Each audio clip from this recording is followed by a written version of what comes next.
Donc on va compléter ensemble la suite du cours. Vous aviez les schémas à essayer de construire par vous-même. Peut-être que ça n'a pas été totalement évident. En tout cas, on va faire la correction ensemble. Donc on en est au petit 2, formation d'une image, en premier du coup d'un objet situé à l'infini. Alors les rayons issus d'un objet à l'infini forment un faisceau de rayons parallèles. Hein, les rayons, ils arrivent en étant parallèles entre eux. Donc c'est un faisceau de rayons qui sont parallèles. Hop.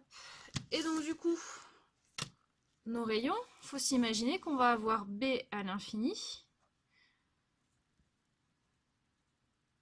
qui va être par là.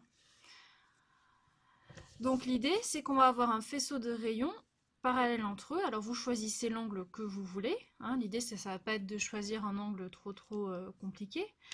Et il va falloir tracer les 3 rayons spécifiques qu'on a vus auparavant, c'est-à-dire le rayon qui passe par le centre de la lentille, le rayon qui va passer par le foyer objet de la lentille, et le rayon qui va passer par le foyer image de la lentille. Alors on va démarrer avec le premier rayon, qui est celui qui passe par le centre optique de la lentille O.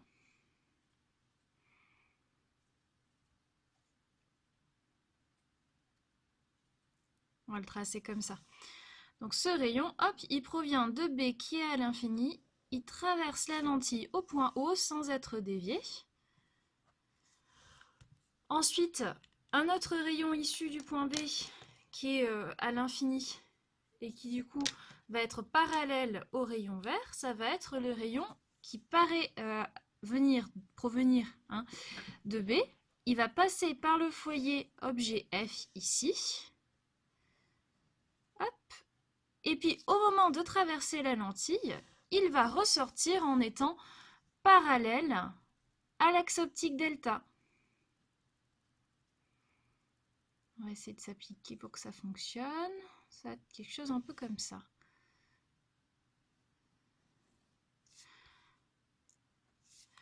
Et le dernier rayon, c'est celui qui est censé passer par F'. Alors ici, vous ne pouvez pas le tracer, tout simplement parce que si on devait prendre un rayon qui provienne de B mais qui soit parallèle à l'axe optique, vous voyez, il serait plus parallèle avec les deux autres. Ce qui fait que vous ne pouvez pas construire votre troisième rayon qui est le rayon orange qu'on trace habituellement. Vous ne pouvez construire que ces deux rayons-là. Et par contre, vous pouvez obtenir une image ici, puisque nos deux premiers rayons se sont croisés. Et ici, vous avez du coup l'image B' de votre point B. Et si vous vous êtes bien débrouillé, normalement, vous trouvez B' juste en face de F'. En fait, il va être sur le foyer image, sur le plan focal image, pardon, de votre lentille. Donc, après avoir traversé la lentille, les rayons, eh bien, ils convergent sur le plan focal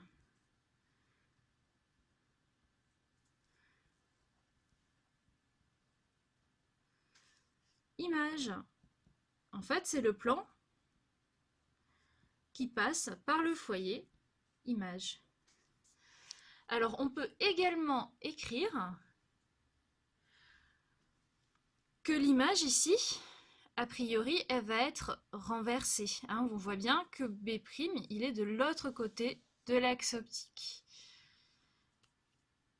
Ok, maintenant, on va regarder pour un objet situé avant le foyer objet. Alors, un objet qui soit situé avant le foyer objet, il suffisait du coup de placer un objet AB qui soit situé du coup de ce côté-là. Hein. Pourquoi pas quelque chose comme ça. Hop, voilà notre objet AB. Et on va faire la même chose que tout à l'heure, on va tracer nos rayons. En premier, le rayon issu de B qui passe par le centre optique O. Celui-ci, il n'est pas dévié.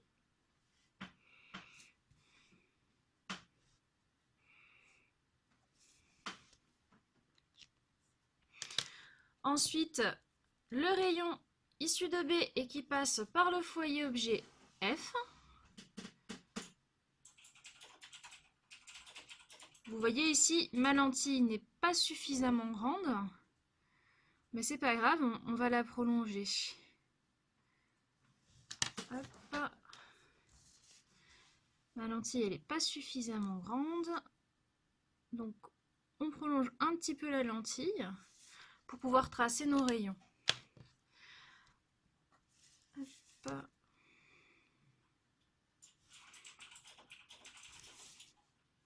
Et donc, ce rayon violet qui passe par B et par le foyer objet de la lentille, il va ressortir en étant parallèle à l'axe optique. On peut maintenant tracer le dernier rayon, qui est le rayon qui part en étant parallèle à l'axe optique et qui passe par B. Quelque chose comme ça. Et ce rayon, en fait, il va émerger en passant par le foyer image F' ici. Et donc vous avez votre intersection de vos trois rayons qui correspond en fait ici à votre image B'. Et là pareil, on va être obligé un petit peu de prolonger l'axe optique, enfin c'est pas bien dramatique.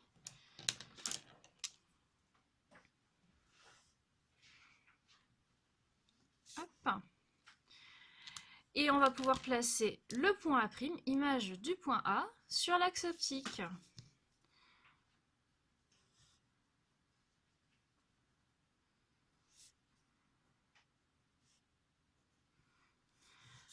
Que peut-on dire de cette image? Déjà, elle est dans l'autre sens par rapport à l'objet, donc on dit qu'elle est renversée. Donc l'image d'un objet situé avant le foyer objet de la lentille est renversée.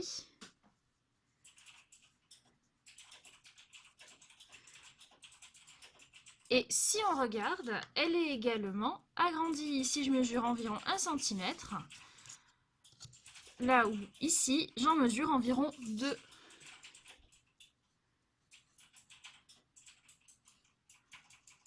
Donc elle est renversée et agrandie. Maintenant, on va passer au petit c. Et on va parler de l'image d'un objet situé sur le plan focal objet. Alors le plan focal objet, c'est le plan qui passe du coup ici par le foyer objet. Donc il vous faut en fait placer votre objet sur votre foyer objet.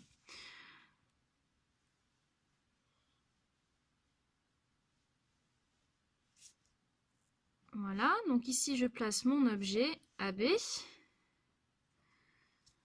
Et maintenant je vais tracer mes rayons. Donc en premier, le rayon qui passe par B et qui passe par O. Ce rayon-là, il n'est pas dévié.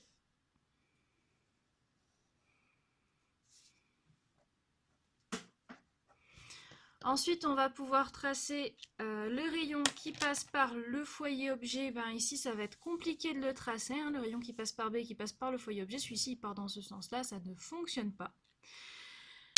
Et donc, on va pouvoir tracer uniquement le rayon qui passe par le foyer image, ici F'. Ce rayon, c'est le rayon qui part de B en étant parallèle à l'axe optique et qui émerge de la lentille en passant du coup par le foyer image ici.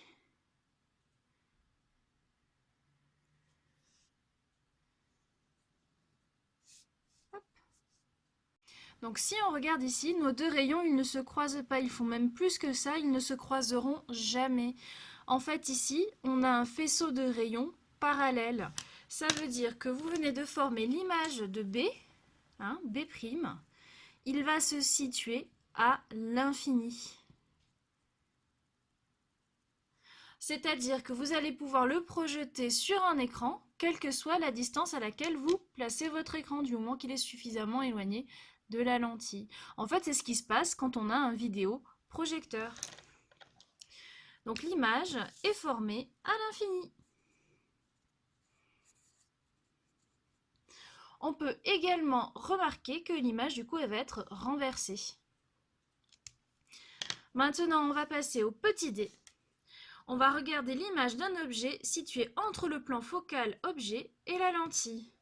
Ça veut dire que cette fois-ci, on va placer notre objet entre F et O, peu importe où, hein, finalement. Moi, je vais le placer ici.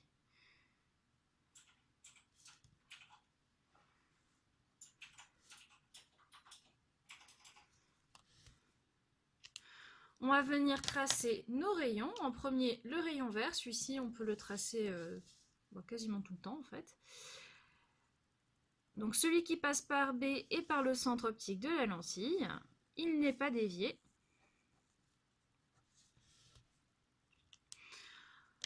Ensuite, on va essayer de tracer celui qui passe par B et qui va émerger du coup en F', donc le rayon orange, hein, celui qui part en étant parallèle à l'axe optique et qui émerge en passant par le foyer, image ici F'. Et si on regarde, nos deux rayons ici, ils semblent s'écarter. En fait, ils s'écartent, hein, tout simplement. Et ça veut dire que votre image, elle ne va pas pouvoir se former ici du côté image, elle se forme plutôt du côté des objets. On dit que l'image, c'est une image virtuelle parce qu'on ne pourra jamais la projeter sur un écran. Et alors, comment on fait pour trouver cette position de cette image virtuelle? Eh bien, il va nous falloir prolonger un petit peu nos rayons. Mais alors, on va les prolonger de manière assez virtuelle par des pointillés, hein, pour dire, en fait, finalement, ce rayon, celui-ci là, il semble provenir d'un point qui se situerait quelque part vers là-bas. Donc, on prolonge avec des pointillés. On fait pareil pour le rayon vert.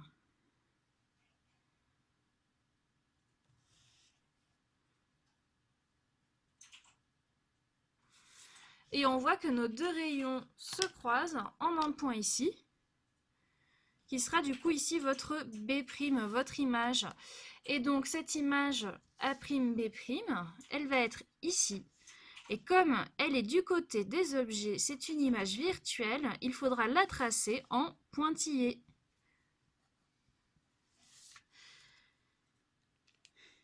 Et donc ici, vous pouvez dire, du coup, l'image d'un objet ne peut pas être projetée sur un écran, c'est une image virtuelle. Et nous, on la représente avec des pointillés.